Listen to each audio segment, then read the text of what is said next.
Allahabad high court ने conversion के खिलाफ बहुत गंभीर टिप्पणी किया है। मैं बार बार कह रहा हूं, भारत के लिए सबसे बड़ा खतरा कन्वर्जन है।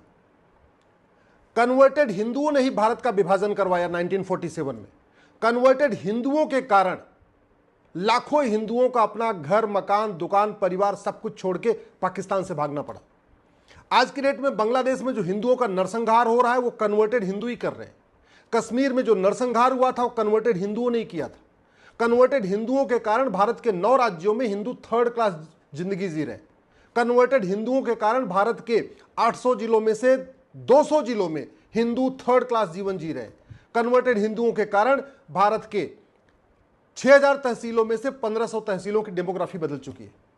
कन्वर्टेड हिंदुओं ने ही कमलेश तिवारी से लेकर कन्हैया लाल तक हजारों लोगों की निर्मम हत्या कर दिया। कन्वर्टेड हिंदुओं ने ही हजारों बहन बेटियों को सूटकेस में भर दिया या तो फ्रिज में भर दिया। इसके बावजूद कन्वर्जन के खिलाफ कठोर कार्रवाई आज तक नहीं हो रही। भारत में अगर आप ध्यान से देखिए तो जो समस्या चल रही है वो कन्वर्जन के कारण चल रही है।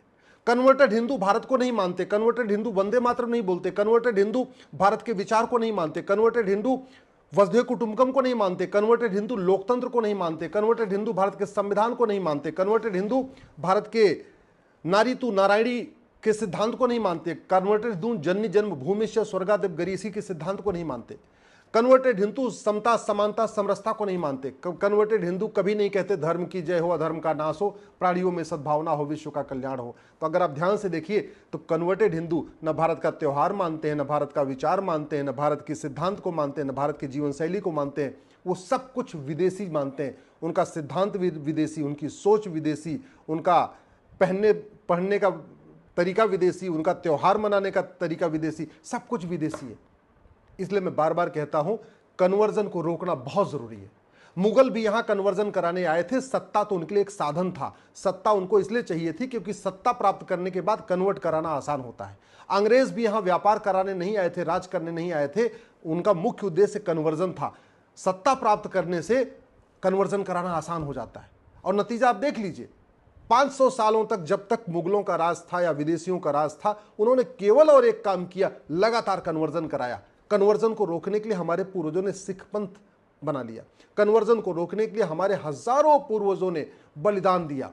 कन्वर्जन को रोकने के लिए छत्रपति शिवाजी महाराज ने इतना बड़ा बलिदान किया, गुरु गोविंद सिंह के परिवार ने इतना बड़ा बलिदान किया। इसके बावजूद हमारे ओटजीवी नोटजीवी कन्वर्जन के खिलाफ सामूहिक रूप से एक साथ होकर नहीं बोल रहे। अरे कन्वर्जन भारत के लिए राष्ट्रीय सुरक्षा के लिए सबसे बड़ा खतरा है। और जो राष्ट्रीय सुरक्षा के लिए हमारे खतरा होता है उससे निपटने के लिए हमारे पास एक कानून है, एनएसए, नेशनल सिक्योरिटी एक्ट है। लेकिन भारत की कोई भी पुलिस एनएसए नहीं लगा रही है कि उसको डर है। मुझे समझ में नहीं आ रहा है कि एक शासन स्तर से एक नोटिफिकेशन इशू क्यों नहीं हो रहा है कि कन्वर्जन राष्ट्र की सुरक्षा के लिए खतरा है, इसलिए कन्वर्जन खिलाफ एनएसए लगाया जाए। कन्वर्जन से ज्यादा देश की एकता अखंडता को खतरा और किसी चीज से नहीं है। सबसे बड़ा खतरा देश की एकता अखंडता को कन्वर्जन से ही है। और जो देश की एकता अखंडता के लिए खतरा होता है उससे निपटने के लिए हमारे पास कानून है, यूएपीए। लेकिन कोई भी पुलिस यूएपीए नहीं लगा रही। क्यों? कि केंद्र की तरफ से राज्यों को कहा ही नहीं गया कि आप कन्वर्जन कराने वाले माफियाओं, उनके मददगारों के खिलाफ यूएपीए लगाइए। कन्वर्जन सबसे बड़ा देशद्रोह है। इससे बड़ा देशद्रोह क्या हो सकता है कि जो लोग भारत को मानते हैं, हिंदू, जैन, बौद्ध, सिख, उनको धोखा देके, लालच देके विदेशी रिलीजन में कन्वर्ट कर देना। ऐसे रिलीजन में कन्वर्ट करना जो न लोकतंत्र को मानता है, न संविधान को मानता है, न जो इक्वलिटी को मानता है, न लिबर्टी को मानता है, न फ्रेटर्निटी को मानता है, जो यूनिटी को नहीं मानता, नेशनल इंटीग्रेशन को नहीं मानता, ऐसे रिलीजन में कन्वर्ट कर देना। इससे बड़ा देशद्रोह क्या होगा? और देशद्रोह के लिए भारतीय न्याय संहिता में एक प्रोविजन है। लेकिन देश की कोई भी पुलिस, किसी भी राज्य की पुलिस कन्वर्जन कराने वाले माफियाओं और उनके मददगारों पे देशद्रोह की धारा नहीं लगा रही है, क्योंकि सेंट्रल से, गृह मंत्रालय से अभी तक राज्यों को कहा ही नहीं गया कि कन्वर्जन कराने वाले माफियाओं, उनके मददगारों पे देशद्रोह की धारा लगाइए। कन्वर्जन सबसे बड़ा वेजिंग वॉर है, इनडायरेक्ट वॉर है। और ये कन्वर्जन का नतीजा है। अगर 200 जिलों की डेमोग्राफी बदली है, 1500 तहसीलों की डेमोग्राफी बदली है, 9 राज्यों की डेमोग्राफी बदली है, उसमें बहुत बड़ा योगदान कन्वर्जन का है। और उसके लिए हमारे पास वेजिंग वॉर के लिए एक धारा पहले भी थी इंडियन पिनल कोड में, भारतीय न्याय संहिता में धारा है। वेजिंग वॉर के लिए आजीवन कारावास, फांसी तक की सजा है। लेकिन कन्वर्जन कराने वाले मिशनरियों, जिहादियों और उनके मददगारों पे वेजिंग वॉर की धारा ही नहीं लग रही है। पुलिस कंफ्यूज है कि वेजिंग वॉर लगाएं कैसे, और वो इसलिए भी कंफ्यूज है क्योंकि न तो राज्य सरकार की तरफ से अपने सभी जिलों के पुलिस कप्तान को कहा जाता है कि वेजिंग वॉर लगाओ, न केंद्र सरकार की तरफ से सारे राज्य सरकारों को कहा गया कि वेजिंग वॉर लगाओ। मैं तो कह रहा हूं एक बार वेजिंग वॉर की धारा पढ़ लीजिए, ये वेजिंग वॉर कन्वर्जन कराने वालों पे बिल्कुल फिट बैठती है। आप लगाइए, आप देशद्रोह की धारा पढ़िए, उसकी डिफिनेशन पढ़िए।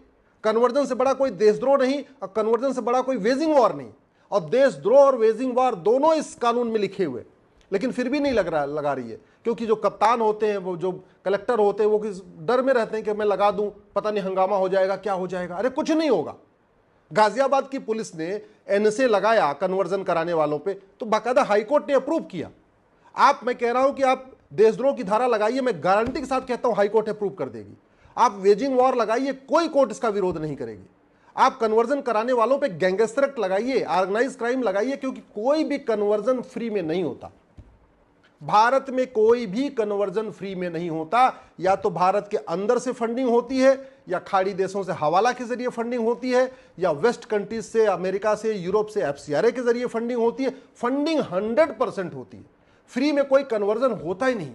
तो जहां जिस क्राइम में, ऑर्गेनाइज क्राइम में बाकायदा पैसा भी आ रहा हो, फंडिंग भी हो रही है, उस पर गैंगस्टर एक्ट लगाने में क्या दिक्कत है? उसमें महाराष्ट्र में मकोका लगाने में क्या दिक्कत है? गुजरात में गुजकोका लगाने में क्या दिक्कत है? मैं कह के थक गया हूं, लेकिन मुझे लग रहा है कि जब तक केंद्र सरकार की तरफ से सभी राज्य सरकारों को नहीं कहा जाएगा, सारे डीजीपीज को नहीं कहा जाएगा कि आप कन्वर्जन कराने वालों पे कन्वर्जन को ऑर्गेनाइज क्राइम डिक्लेयर करिए, ये संगठित अपराध है, कोई एक व्यक्ति कन्वर्जन नहीं करता, बहुत सारे लोग इसमें मिले जुले होते हैं, कन्वर्जन में फंडिंग होती है, बिना पैसे के कन्वर्जन नहीं होता। राज्य सरकारें लगाना शुरू कर देगी, पुलिस लगाना शुरू कर दी, देखिए अब खौफ पैदा हो जाएगा। आज तक इतना कन्वर्जन हो चुका भारत में, किसी भी कन्वर्जन कराने वाले माफिया की 100% संपत्ति जब्त नहीं हुई। किसी भी कन्वर्जन कराने वाले मिशनरी जिहादी या उसके मददगार की नागरिकता खत्म नहीं हुई। किसी भी कन्वर्जन कराने वाले मिशनरी जिहादी या माफिया उसके मददगार को आजीवन कारावास नहीं हुआ। तो खौफ कैसे पैदा होगा? आखिर दुबई में कन्वर्जन क्यों नहीं होता? कुवैत में कन्वर्जन क्यों नहीं होता? चीन में कन्वर्जन क्यों नहीं होता? सिंगापुर में कन्वर्जन क्यों नहीं होता? जापान में कन्वर्जन क्यों नहीं होता? ये भारत में कन्वर्जन क्यों होता है? मैं हाथ जोड़ के निवेदन कर रहा हूं, भारत को बचाना है तो कन्वर्जन कराने वाले मिशनरियों, जिहादियों और उनके मददगारों पे एनएसए लगाना शुरू करिए, यूएपीए लगाना शुरू करिए, देशद्रोह की धारा लगाना शुरू करिए, वेजिंग वॉर की धारा लगाना शुरू करिए, गैंगस्टर एक्ट लगाना शुरू करिए। कन्वर्जन कराने वाले मिशनरियों, जिहादियों, उनकी मददगारों की 100% संपत्ति जब्त करना शुरू करिए।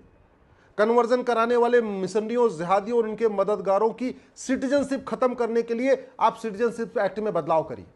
आज तक 75 साल हो गया लगातार कन्वर्जन होता जा रहा है, किसी भी जिहादी की, किसी भी मिशनरी की सिटीजनशिप नहीं गई। कन्वर्जन कराने वाले जिहादियों, मददगार और मिशनरियों को जल्दी सजा दिलवाने के लिए स्पेशल कोर्ट बनाइए। कन्वर्जन कराने वालों के लिए जो वीजा हमारा नियम है उसको कठोर बनाइए। बाहर से लोग आ रहे हैं वीजा लेके भारत में, घूमने के बहाने आते हैं और देश में घूम घूम के कन्वर्जन करते हैं। वीजा रूल बहुत हमारा घटिया है। जो कन्वर्जन में पकड़ा जा रहा है उसका आप ड्राइविंग लाइसेंस खत्म करिए, उसका आधार खत्म करिए, उसका राशन कार्ड बंद करिए, उसका वोटर आईडी वापस ले लीजिए, उसका पासपोर्ट खत्म करिए, उसकी भारत की नागरिकता खत्म करिए, तब खौफ पैदा होगा। और कन्वर्जन अगर नहीं रुका तो भारत नहीं बचेगा।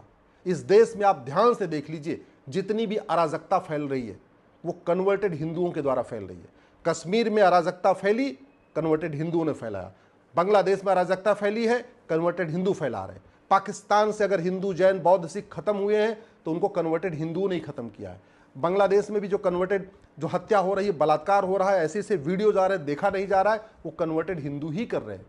अगर पूरे आप देख लीजिए, चाहे अफगानिस्तान हो, चाहे पाकिस्तान हो, चाहे बांग्लादेश, जो अत्याचार हिंदू, जैन, बौद्ध, सिख पे हुआ है वो कन्वर्टेड हिंदुओं ने किया है। इसलिए कन्वर्जन को भारत की सुरक्षा के लिए खतरा घोषित करना जरूरी है। कन्वर्जन को देश की एकता अखंडता के लिए खतरा घोषित करना जरूरी है। कन्वर्जन को देशद्रोह घोषित करना जरूरी है। कन्वर्जन को वेजिंग वॉर डिक्लेयर करना जरूरी है। कन्वर्जन को ऑर्गेनाइज क्राइम डिक्लेयर करना जरूरी है। कन्वर्जन कराने वाले माफियाओं, जिहादियों, मिशनरियों की 100% संपत्ति जब्त करना जरूरी है। उनकी सिटीजनशिप खत्म करना जरूरी है। उनको आजीवन कारावास, फांसी देना जरूरी है।